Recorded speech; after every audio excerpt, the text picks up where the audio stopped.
Guillermo Rigondeaux spent a year calling out Vasyl Lomachenko, like begging for this fight. Begging for this fight. Way before Vasyl Lomachenko and Guillermo Rigondeaux signed for this fight, if you look at his social media, especially his Twitter, he was posting tweet after tweet begging Vasyl Lomachenko to fight him. Literally begging him. Saying stuff like, don't be afraid of me. Begging for this fight. Anyone who follows Vasyl Lomachenko, Guillermo Rigondeaux on Twitter will know what I'm talking about. He was begging for this fight. So here he was begging for this fight for like a year just for him to quit. And he was like very confident too. If you look at his Twitter feed, he was always saying stuff like he's gonna win, and like Guillermo Rigondeaux knows he's gonna win, and Vasyl Lomachenko hopes he's gonna win. Like he was like very confident, very cocky. A lot of his fan base were very confident in him, and I just find it hilarious how you spent a year begging for this fight, saying that he's ducking you, saying that he wished this fight to happen, and you end up pulling a no mas. You end up quitting. I just feel like he let his entire fan base down.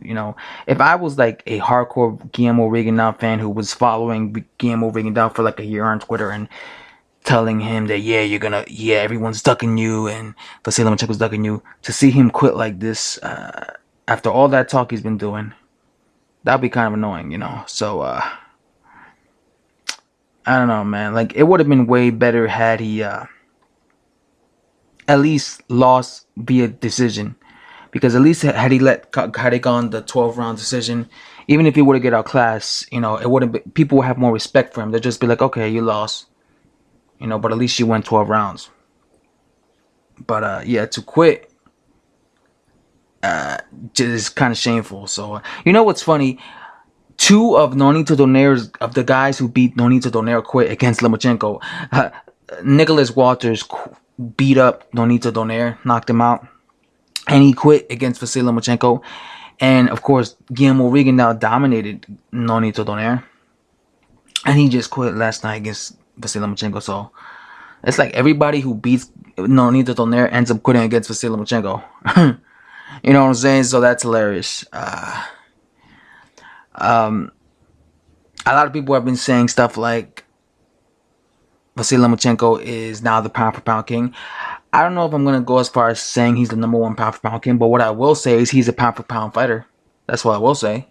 I think he's the best guy in the 126, 130, like from 122 to 130, I think Vasyl Lomachenko is the best guy. Like Vasyl Lomachenko is like the best little guy, hands down. What I would like to do, again, what I want to see, again, would I consider him pound for pound king though? Not yet. Maybe if he like wipes out the 130 pound division. Let's say he wipes out the 130 pound division and like wins all the belts and becomes the unified super featherweight champion. Then maybe I'll start doing it.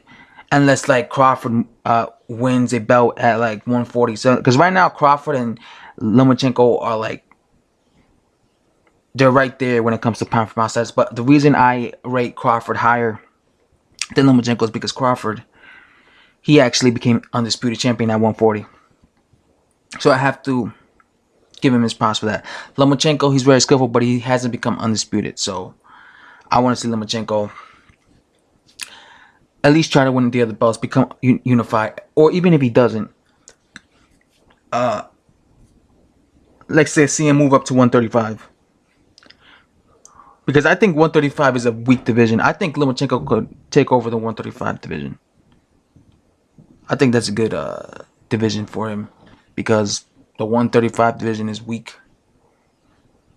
in my opinion. Who you got there?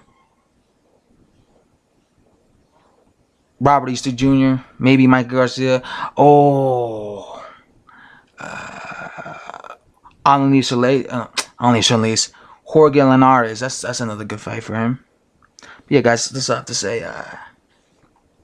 Good fight for Lomachenko, I don't think he's the pound for pound king, but he's definitely in my top pound for pound in terms of best guys, best skillful guys in boxing.